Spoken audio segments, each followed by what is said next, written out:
Hi കൂട്ടുകാരെ, എല്ലാവർക്കും സുഖമാണല്ലോ. അപ്പോൾ നമുക്കിന്ന് നല്ല നെയ്യുള്ള സൂപ്പർ മത്തി നമുക്ക് കിട്ടിയിട്ടുണ്ട്. അപ്പോൾ നമുക്ക് അതൊന്ന് വറ്റിച്ചെടുത്തിട്ട് വരാം. അതിന് വേണ്ടിയിട്ട് ഞാനിവിടെ 1/2 കിലോ മത്തി നന്നായി കഴുകി വൃത്തിയാക്കിയിട്ട് മാറ്റി വെച്ചിട്ടുണ്ട്. ഇതിലേക്ക് 1/2 ടീസ്പൂൺ കുരുമുളക്, 1/2 ടീസ്പൂൺ പെരിഞ്ചീരകം, ചെറിയ കഷ്ണം ഇഞ്ചി, ഒരു 6 വലിയ അല്ലി വെളുത്തുള്ളി നന്നായി ചതച്ചെടുത്തിട്ടുണ്ട്. ഇനിതാ 2 മീഡിയം സൈസ് സവാള കനം കുറച്ച് അരിഞ്ഞിട്ട് അതും, 2 വലിയ തക്കാളി, 2 പച്ചമുളക്, എരിവിനനുസരിച്ചുള്ള മുളക് പൊടി, മഞ്ഞൾപ്പൊടി, പിന്നെ നമ്മൾ ചതച്ച് വെച്ചിരിക്കുന്ന നമ്മുടെ ഇഞ്ചി വെളുത്തുള്ളി, 1.5 ടേബിൾ ടീസ്പൂണ് വിനാഗിരി, 2 ടേബിൾ ടീസ്പൂണ് വെളിച്ചെണ്ണ, ആവശ്യത്തിനുള്ള ഉപ്പും കൂടെ ചേർത്തിട്ട് നമുക്കിതൊന്ന് ഉള്ളി തളർന്ന് കിട്ടുന്ന വരെ, തക്കാളിയും കൂടെ നന്നായി ഉടഞ്ഞ് കിട്ടുന്ന വരെ കൈ വെച്ചൊന്ന് തിരുമ്മിയെടുക്കാം. അപ്പോൾ വേപ്പില കയ്യിലില്ലാത്തത് കൊണ്ട് തന്നെ ഞാൻ ചേർത്തിട്ടില്ല കേട്ടോ. അപ്പോൾ നല്ല വെണ്ണം നമ്മൾ തക്കാളിയും അതുപോലെ ഉള്ളിയും കൂടെ ഒന്ന് ഉടഞ്ഞ് വരുന്ന വരെ നമ്മൾ കുഴച്ചെടുക്കണം.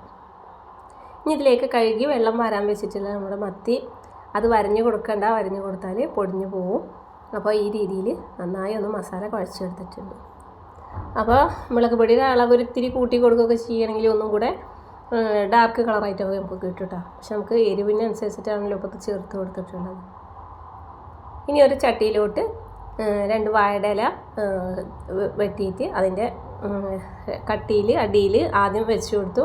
അതിൻ്റെ മുകളിലോട്ടായിട്ട് നമ്മുടെ മീനും മസാലയും കൂടെ പരത്തി വെച്ച് കൊടുത്തു. അപ്പോൾ 2 സ്റ്റെപ്പായിട്ടാണ് നമ്മളിവിടെ മീൻ വെച്ച് കൊടുത്തിട്ടുള്ളത്.